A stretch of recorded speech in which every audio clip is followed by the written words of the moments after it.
እኛስ ቢሆን ዘንድሮ ከዝንጀሮ ተሻልን ብላችሁ እንደው እግዚአብሔር በቸርነቱ ይራራልን እንጂ አያያዛችን እኮ የአውሬ ሥራ ነው። አዲያ በቸርነቱ ግን መማፀኛ የሚሆኑ አባቶቻችንን ሰጥቶናል። የምንድነው በኢየሱስ ክርስቶስ ደም እንደሆነ ልባችን ጠንቅቆ ያውቃል። ቤተ ክርስቲያን የቆመችው የኢየሱስ ክርስቶስ ደም ነው። እነዚህ ቅዱሳን እየወሰዱ ከክርስቶስ የቸርነት ባህር ውስጥ የሚያቀርቡናል። እዚያ እንድንታጠብ የሚያደርጉን ናቸው። እነዚህ ቅዱሳን እጆቻችንን እየሳቡ መታይ እያሉ እንደነ ፊልጶስ እየሳቡ እጃችንን ከክርስቶስ የሚያደርሱን ክርስቶስ የሰጠን እጆች ናቸው እነዚህ ቅዱስ። ከዚያ ውስጥ አቡነ ተክለ ሃይማኖት ናቸው። 99 ዓመት ቅዱስ ጳውሎስ አሁን እኔ ሙቻለሁ በሕይወት አልኖርም ብሎ እንደተናገረ ራሳቸውን ገድለው ክርስቶስ በሳቸው ሕያው ሆኖ እንዲታይ ያደረጉ ናቸው። በስጋቸው ክርስቶስ ተገልጦበታል በሁለንተናቸው እና የጻድቁ አባታችን ስማቸው በተጠራበት ገድላቸው በተነበበበት አጋንንት እንዳይቀርቡ ክርስቶስ ቃል ገብቶላችሁ በሱ ስም ላይ በአቡነ ተክለ ሃይማኖት ስም ላይ የጌታችን ኢየሱስ ክርስቶስ ስም ተዋህዶ ስላለ ወገኖች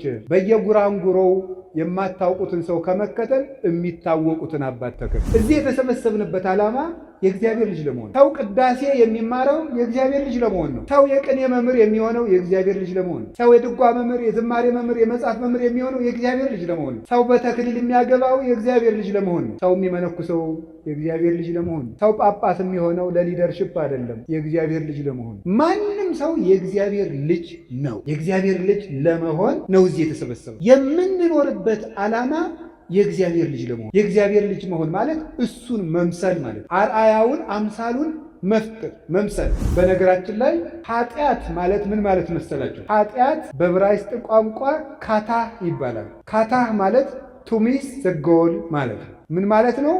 ነጥቧን መሳት ማለት ነው። ዓላማን መሳት ወይም ደግሞ መመታት የነበረውን ዓላማ እዚህ የቆምነው እግዚአብሔር ክርስቲያን የሆነው ተቋም ውስጥ ለመሳተፍ አይደለም፣ እግዚአብሔር ለመምሰል እኛ ሰይጣንን ሩጠን ለማምለጥ አይደለም ክርስቲያን የሆነው እግዚአብሔርን ለመምሰል። አንድ ክርስቲያን ሰይጣንን ለማጥቃት ዓላማ አድርጎ ሲኖርና እግዚአብሔርን ለመምሰል ዓላማ አድርጎ ሲኖር የተለያዩ ነገሮች። ስለዚህ እግዚአብሔርን ለመምሰል ነው የተፈጠርነው። ከቃሉ ጋር ናችሁ እና የእግዚአብሔር ልጅ መሆን ነው ትልቁ ነገር። እግዚአብሔር በምድር ምን ስልጣን ሰጥቶናል ብትሉ ሁላችሁ ያላችሁ ስልጣን ነው፣ ትልቅ ስልጣን። ሁላችሁም መዘጋጃ ቤት ሳትሄዱ፣ ፍርድ ቤት ሳታሳውጁ፣ የሆነ ቦታ ሳትሄዱ እግዚአብሔር የሰጣችሁ ከሰማይ የሚደርስ አንድ ትልቅ ስልጣን አለ። እሱ ምንድን ነው? የእግዚአብሔር ልጅ መዳን ምንድን ነው ተብላችሁ ብትጠየቁ በኦርቶዶክስ መዳን ማለት ከእግዚአብሔር ጋር መኖር ማለት እግዚአብሔርን መምሰል።